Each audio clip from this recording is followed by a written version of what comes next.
시대가 어떻게 결정이 됐는지를 보도록 할게. 일단 성캄브리아 시대. 첫 번째.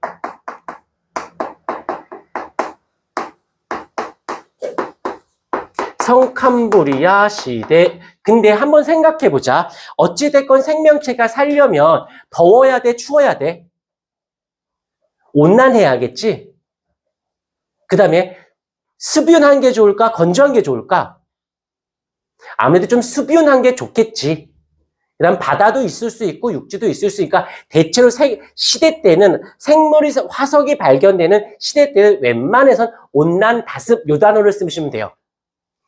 그런데 그 추운 지방에서도 생물이 사는데요 라고 할 수도 있는데 문제가 되는 건 화석이 되려면 그 생물 개체수가 많아야 돼. 그래서 다 죽어나가도 한두 마리가 화석화돼야 되는데 추운 지방이나 극한 지방이나 살기 척박한 지역에는 개체수가 적거든.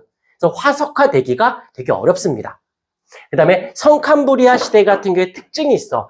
아주 먼 시대야. 그 다음에 여기서 생물이 진화하는 초창기의 모습이에요.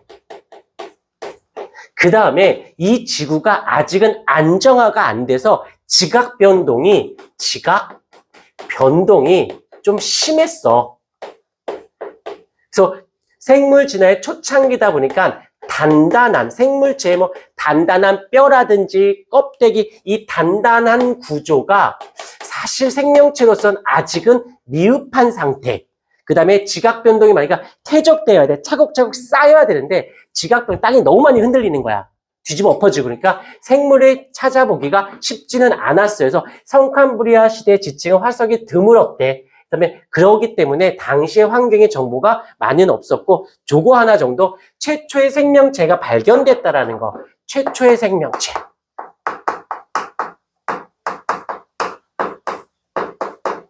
최초의 생명체가 발견됐다라는 거 정도. 그 다음에 생물들은 밑줄 바다에만 존재했대요. 바다에만. 생물은 아직은 바다에만. 요거에 대한 조금 더 디테일한 부분을 해줄게. 왜 이 성캄브리아 시대 때는 바다에만 생물이 살았고 육지는 없었을까요? 라고 한다면 일단 먼저 어떤 생명체가 나와 주셔야 되냐면 남세균이라고 하는 세균이 먼저 좀 알고는 가줄 필요는 있어요. 남세균. 요 남세균이라는 애가 자꾸 외우려고만 하지 말고 남세균이 뭐 하는 애냐면 광합성하는 생명체예요. 광합성을 해요.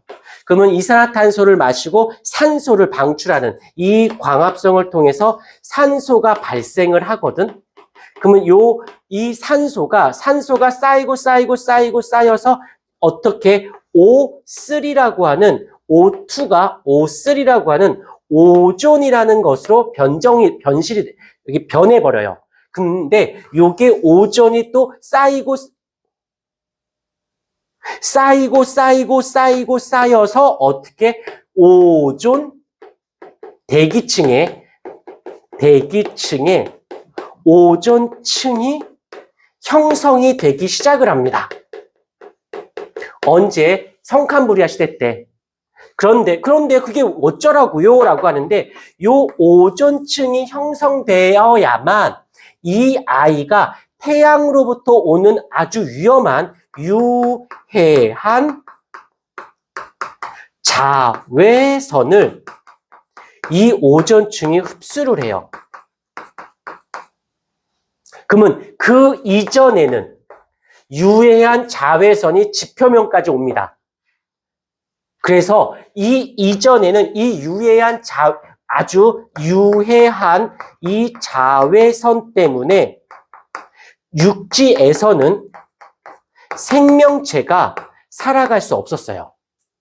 그래서 요게 오랜 세월을 거듭하면서 오존층이 만들어지고 유해한 자외선이 흡수가 되어지니까 그 다음에 이제서야 어떻게 육지 생명체가 출현하기 시작합니다. 요 정도. 그래서 요게 가끔씩 이제 남세균이라는 단어가 나온다든지 뭐 이러면 아, 성캄브리아 시대를 얘기하는 거구나라고 생각해 주시면 크게 무리는 없을 듯. 그래서 아직까지는 이 성캄브리아 시대 때는 아직까지는 육지 생물의 출현은 아직은 없었어요. 바다에만 살았다라는 거. 가장 오래된 화석으로는 35년 전 남세균에 의해 여기 써져 있죠. 남세균에 의해 형성된 스트로마톨라이트. 여기서 스트로마톨라이트가 생명체라고 생각하면 안 돼요. 그건 흔적이야. 이 남세균들의 어떤 이런저러한 흔적이 남아버려요. 이 흔적을 우린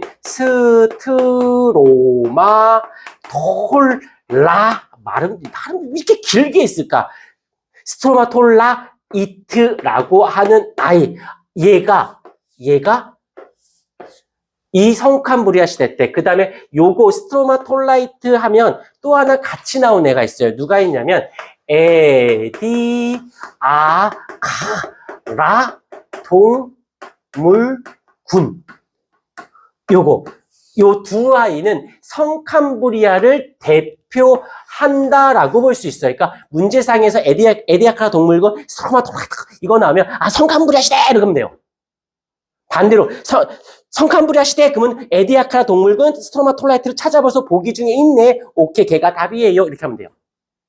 그래서 얘네들 같은 경우는 이해한다기보다는 암기가 편한 거야. 그러니까 공부하다 보면 그러니까 아까 했던 시대는 화석이야. 화석 중에서 두 가지. 시대를 알려줄 거냐? 환경을 알려줄 거냐? 그럼 시대 쪽이면 고유명사의 시상화석. 환경을 알려줄 거다? 그럼 시상화석. 시대를 알려줄 거다? 표준화석. 어느 정도 이해 고리에 가다가 키워드만 외우는 형태로. 그러면 외우는 게 줄어들고 문제 풀 때 이해를 했으니까 접근하기가 쉬워지고 이게 중학교 때는 그런 거 없이 분별력 없이 그냥 해버리면 돼. 외워버리거나 풀어버리면 답인데 고등학교 공부법은 조금 달라요. 아주 미묘한 차이인 것 같은데 생각보다 갭이 점점 벌어지기 시작해요. 실질적으로 지금 고등학교 1학년들 보게 되면 2학년도 마찬가지로 중학교 때 공부 방법을 못 버린 애들은 잘 기억해. 이거 되게 무서운 얘기야. 중학교 때 공부 잘했던 애들이 고1 때까지는 별로 티가 안 나. 근데 고2 때 확 주저앉는 애들이 있어. 걔네들은 어떤 애들이냐면 중학교 때 공부 방법, 암기 하면서 푸는 거 이런 중학교 때 공부 방식을 갖고 있었던 애들은 고2 때가 되면 진짜 박살이 나는데 어느 정도까지 박살이 나냐면 서울권 대학 진학이 안 되는 실질적으로 꽤 많아. 중학교 때는 전교 10등권 안에 있었던 애들이 나중에는 서울권 대학을 못 가는 애들이 굉장히 많아요. 못 바꿔서.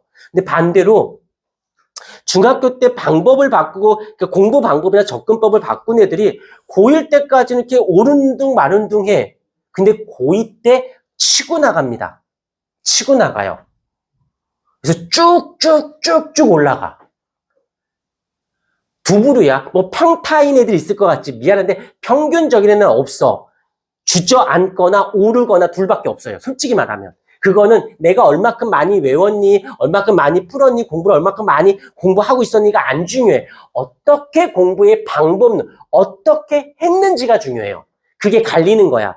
내가 조금 욕심을 부릴 거다. 그럼 빨리 단축시켜야지. 조금 내가 좀 감이 센스가 좀 떨어져. 그러면 지구력 있게 감각을 유지하면서 계속 방법론을 바꾸셔야 돼요. 이걸 빨리 바꾼 친구들이 치고 나가는다라는 거 잊지 않도록 하시고 자, 여기까지 하고 또 이제 끊었다 다시 가도록 할게요.